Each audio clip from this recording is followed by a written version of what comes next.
नमस्कार, आप देख रहे हैं व्यू न्यूज पावर्ड बाय विनय उजाला। आइए नजर डालते हैं आज की प्रमुख खबरों पर। बैंकॉक में बुजुर्ग हमलावर ने की फायरिंग, 6 की मौत, 3 घायल। कंबोडिया थाईलैंड युद्ध विराम का ऐलान, जंग में अब तक 30 से ज्यादा मौतें। श्रीनगर के लिडवास में ऑपरेशन महादेव, सेना ने 3 आतंकियों को किया ढेर। जालंधर अस्पताल की आईसीयू में ऑक्सीजन सप्लाई बंद होने से 3 लोगों की मौत।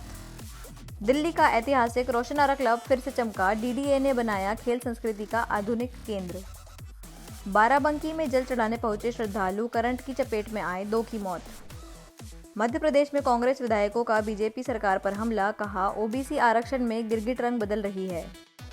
डिंपल यादव पर टिप्पणी के विरोध में एनडीए सांसदों ने संसद परिसर में अनोखा प्रदर्शन किया। ओबीसी आरक्षण पर गरमाई सियासत, सत्र के पहले दिन कांग्रेस ने सरकार को घेरा। दिल्ली से मुंबई तक बनेगा नया route, Neemuch Banswara Dahod rail line survey को मिली मंजूरी। करोड़पति डिप्टी कमिश्नर के भोपाल वाले फ्लैट पर पहुंची ईओडब्ल्यू, सरवटे पूछताछ के बाद से लापता। मैहर की बेटी अंजना ने माउंट एल्ब्रस फतेह कर लहराया तिरंगा, राष्ट्रगान गाकर बढ़ाया मान। बेटियों को लेकर कथावाचक अनिरुद्धाचार्य के बयान पर महिला आयोग सख्त, डीएम को लिखा पत्र। उज्जैन में आज रात खुलेंगे नागचंद्रेश्वर के पट, नागपंचमी पर महाकाल मंदिर में विशेष आयोजन। जयकारों की गूंज संग कावड़ थामे हजारों महिलाएं महाकाल बाबा के दरबार पहुंची। खंडवा में इस बार सिर्फ मिट्टी के गणेश विराजेंगे, शहर में पीओपी मूर्तियों पर पूरी तरह बैन। महू के सिमरोल में कावड़ियों और डीजे संचालकों के बीच मारपीट, रास्ता रोकने पर भड़का विवाद। खजराना गणेश मंदिर में 1,51,00,000 मोदक का भोग, भजन झांकियों से गूंजेगा पूरा इंदौर। इंदौर में नवविवाहित को जलाने का मामला, परिजनों ने जमकर किया हंगामा। इंदौर में बाइक चोर गिरोह का पर्दाफाश, रील बनाकर सोशल मीडिया पर करते थे शौक पूरे। सेना ने श्रीनगर में लिडवास के ऑपरेशन महादेव के तहत 3 आतंकियों को मार गिराया। पहलगाम हमले में जुड़ाव की जांच जारी है। सर्च ऑपरेशन के दौरान मुठभेड़ हुई, इलाके में बढ़ाई गई सुरक्षा। जम्मू कश्मीर के श्रीनगर के लिडवास इलाके में सेना ने सोमवार को ऑपरेशन महादेव के तहत 3 आतंकियों को ढेर कर दिया है। इंडियन आर्मी की चिनार कॉर्प्स ने इसकी जानकारी दी है। मीडिया रिपोर्ट्स के मुताबिक मारे गए आतंकी हालिया पहलगाम हमले से जुड़े हो सकते हैं। हालांकि सेना ने इसकी पुष्टि नहीं की है। अधिकारियों ने बताया कि खुफिया इनपुट के बाद सुबह सर्च ऑपरेशन शुरू हुआ और इस दौरान गोलीबारी भी हुई। इलाके में सुरक्षा बलों की तैनाती और बढ़ा दी गई है। India will identify, track and punish every terrorist and their backers. We will pursue them to the ends of the earth. India's spirit will never be broken by terrorism. सांसद डिंपल यादव पर मौलाना साजिद रशीद की टिप्पणी के विरोध में एनडीए सांसदों ने सांसद परिसर में किया प्रदर्शन। सपा की ओर से अब तक कोई आधिकारिक प्रतिक्रिया नहीं हुई है। संसद परिसर में सोमवार को एक अनोखा दृश्य देखने को मिला, जब एनडीए सांसद सपा सांसद डिंपल यादव के समर्थन में प्रदर्शन करते नजर आए। ये विरोध मौलाना साजिद रशीदी की उस विवादित टिप्पणी के खिलाफ था, जिसमें उन्होंने डिंपल यादव के मस्जिद में खुले सिर जाने और पहनावे पर आपत्तिजनक बयान दिया था। टीवी डिबेट के दौरान दिए इस बयान को लेकर एनडीए सांसदों ने संसद में जोरदार हल्ला बोला, जबकि सपा की ओर से अब तक कोई प्रतिक्रिया सामने नहीं आई है। वहीं मौलाना साजिद रशीदी अपने बयान पर अब भी कायम हैं। मस्जिद के अंदर जिस अवस्था में वो बैठी हैं, इस्लामिक मान्यताओं के हिसाब से मेरी आपत्ति है। इस्लामिक मान्यताओं में इस तरह से मस्जिद में बैठना ठीक नहीं है और उसका सबसे बड़ा उदाहरण इकरा हसन है, जो उनके बगल में बैठी हुई हैं। उनको उससे सीख ले लेनी चाहिए थी कि ये मुसलमान हैं, जिस तरह से ये बैठी है मैं भी कम से कम इस हालत में बैठ जाऊं, इस तरह से बैठ जाऊं। नहीं, अच्छी बात है जो भी कार्रवाई हो रही है और सही है, अच्छी कार्रवाई एफआईआर हुई तो अच्छी बात है। आपके समर्थन में प्रोटेस्ट किया था उनके अगेंस्ट महिलाओं। अगर अच्छा होता जब मणिपुर जैसी घटना हुई थी, जो सोशल मीडिया में जिस तरह के फुटेजेस आए थे, अगर इसी तरह वो प्रदर्शन करती मणिपुर घटना को लेकर, महिलाओं के साथ खड़ी दिखाई देती, और जिस तरह हमारे भारत में जो अभी जो सिंदूर की जो ये पूरा बड़ा जो ये लड़ाई छिड़ी, और जिस तरह से भारतीय जनता पार्टी के नेतागण, बड़े बड़े मंत्री मंचों से किस तरह की बयानबाजी करी हमारे फौज के अफसरों के लिए, अगर उनके साथ वो खड़ी दिखाई देती तो मैं समझती हूँ ज्यादा अच्छा होता। विधानसभा सत्र की शुरुआत ओबीसी आरक्षण विवाद से हुई। नेता प्रतिपक्ष उमंग सिंगार ने सरकार पर सुप्रीम कोर्ट में आरक्षण रोकने का लगाया आरोप। कांग्रेस ने पदक्षर पर रोक कर जताया विरोध। मध्य प्रदेश में ओबीसी आरक्षण को लेकर सियासी घमासान तेज हो गया है। नेता प्रतिपक्ष उमंग सिंगार ने आरोप लगाया कि राज्य में ओबीसी मुख्यमंत्री होने के बावजूद अब तक ओबीसी वर्ग को 27% आरक्षण नहीं दिया गया। उन्होंने कहा कि सुप्रीम कोर्ट के आदेश के बाद भी सरकार कोर्ट में अपने वकील खड़ा कर आरक्षण रोकने का प्रयास कर रही है। राहुल गांधी ने जिस तरह जातिगत जनगणना और आरक्षण की बात की वह ज़रूरी है। वहीं 28 जुलाई से विधानसभा का मानसून सत्र शुरू हो गया है। पहले दिन पहलगाम में शहीद पर्यटकों और दिवंगत विधायकों को श्रद्धांजलि दी गई। विपक्ष प्रदर्शन पर लगी रोक का विरोध कर रहा है। मंत्री विश्वास सारंग ने कहा कि कांग्रेस के पास तथ्य हैं तो वे सदन में रखें, मीडिया में छाने के लिए प्रदर्शन करना ठीक नहीं। विधानसभा अध्यक्ष नरेंद्र सिंह तोमर ने कहा कि सत्र में कुल 10 बैठकें होंगी और सभी कार्यवाही नियमों के अनुसार होंगी।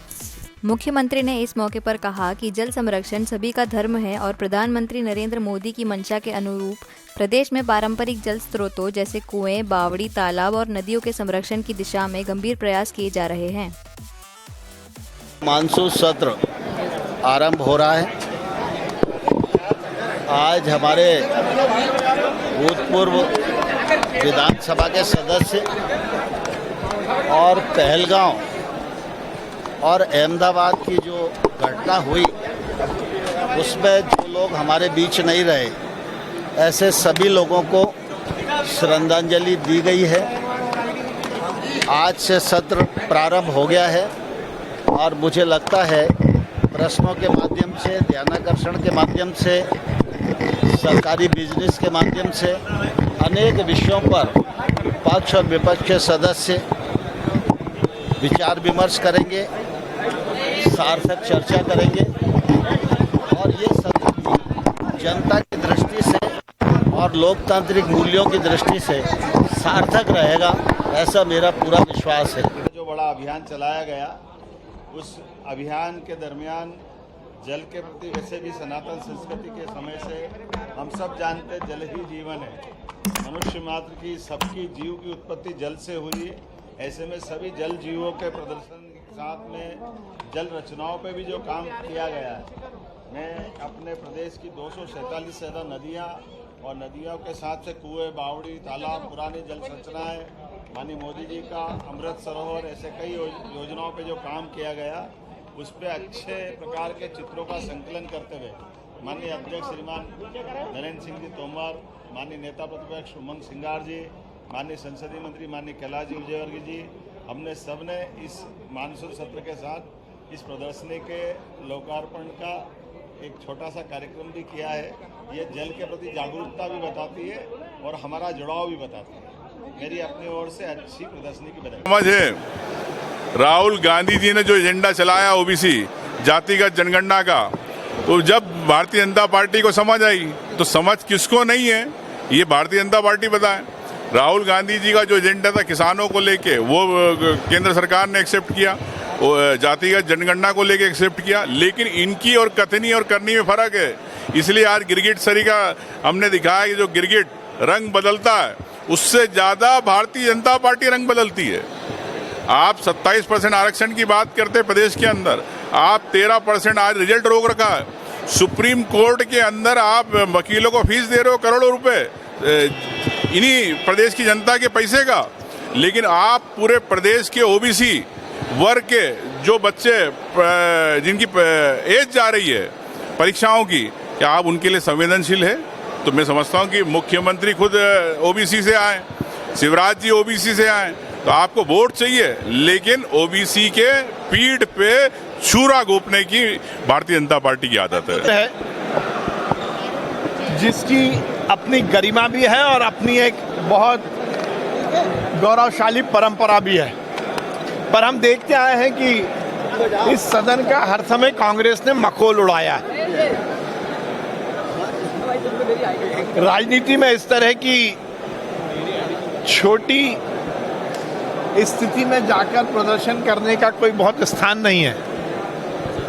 आप अपनी बात यदि तथ्य है तो दृढ़ता के साथ सदन में रखिए, पर क्योंकि मीडिया में सुर्खियों में बनना है और मीडिया में कल छप जाए, इसलिए इस तरह की नाटक नौटंकी ये मुझे लगता है एनएसयूआई और युवक कांग्रेस तक तो सीमित है, पर इतने सीनियर यदि कांग्रेस के विधायक इस तरह की राजनीति कर रहे हैं तो ये उनके बचपने को ही प्रदर्शित करता है। मेहर की अंजना सिंह ने यूरोप की सबसे ऊंची चोटी माउंट एल्ब्रस पर लहराया तिरंगा। सीमित संसाधनों में यह सफलता पाकर उन्होंने देश और परिवार का नाम किया रोशन। मैहर जिले के बुंदेरा कला गांव की अंजना सिंह ने यूरोप की सबसे ऊंची चोटी माउंट एल्ब्रस पर सफल चढ़ाई कर देश का नाम रोशन किया है। शिखर पर पहुंचकर उन्होंने राष्ट्रगान गाया और तिरंगा फहराया। कठिन परिस्थितियों, तेज बर्फीली हवाओं और ऑक्सीजन की कमी के बावजूद भी अंजना ने हौसला नहीं छोड़ा। किसान परिवार से ताल्लुक़ रखने वाली अंजना ने अपनी सफलता का श्रेय माता पिता और मार्गदर्शक शिवेंद्र सिंह बघेल को दिया। इससे पहले वह अफ्रीका की सबसे ऊंची चोटी पर भी तिरंगा लहरा चुकी हैं। एरोड्रम थाना पुलिस ने 3 बाइक चोरों को किया गिरफ्तार। आरोपी रील बनाकर चुराते थे बाइक। पूछताछ के दौरान गिरोह के अन्य सदस्यों की भी तलाशी जारी। इंदौर के एरोड्रम थाना क्षेत्र में महंगी बाइक चोरी करने वाले एक गिरोह का खुलासा हुआ है। पुलिस ने 3 आरोपियों जीतू, साहिल और खड़क सिंह को गिरफ्तार किया है। ये आरोपी चोरी की बाइक से सोशल मीडिया पर रील बनाकर अपने शौक पूरे करते थे। पुलिस ने आरोपियों के पास से 5 महंगी बाइक और 1 इंजन बरामद किया है। एडिशनल डीसीपी राजेश दंडोतिया के मुताबिक आरोपियों से पूछताछ जारी है और गिरोह के अन्य सदस्यों की तलाश की जा रही है। ये स्पोर्ट्स बाइक का चोरी करने का एक गैंग सामने आया है, जिसमें जीतू, साहिल और खड़क सिंह जो बागटांडा के रहने वाले हैं। इन तीनों आरोपियों को गिरफ्तार किया गया। एक ही दिन में एरोड्रम थाना क्षेत्र से 5 बाइकें चोरी गई थी, जिसमें से 3 तो रिकवर कर ली गई है। इसके अलावा अन्य 2 बाइक और रिकवर की गई हैं, जो उस दिन की बाइक नहीं है, उनको भी रिकवर करने का प्रयास किया जा रहा है। कुल मिलाकर इन 3 लोगों से 5 बाइकें जब्त की गई है, जिसमें से 4 तो R15 है और एक अपाचे है और इसके अलावा एक इंजन जब्त किया गया है। तो कुल मिलाकर ये स्पोर्ट्स कार देते थे और अपने एंटरटेनमेंट के लिए उन्हीं गाड़ियों के साथ रील बनाते थे, अपने शौक को दिखाने के लिए कि हमारे पास इस तरह की गाड़ियां हैं। तो उससे ही ये आइडेंटिफाइड हुए और एरोड्रम की टीम के द्वारा उसे रील्स के माध्यम से ही उनको आइडेंटिफाइड किया जाकर उन आरोपियों को पकड़ा है। ऐसे ही खास खबरों के लिए हमारे साथ बने रहिए द व्यू न्यूज़ पर, पावर्ड बाय विनय उजाला।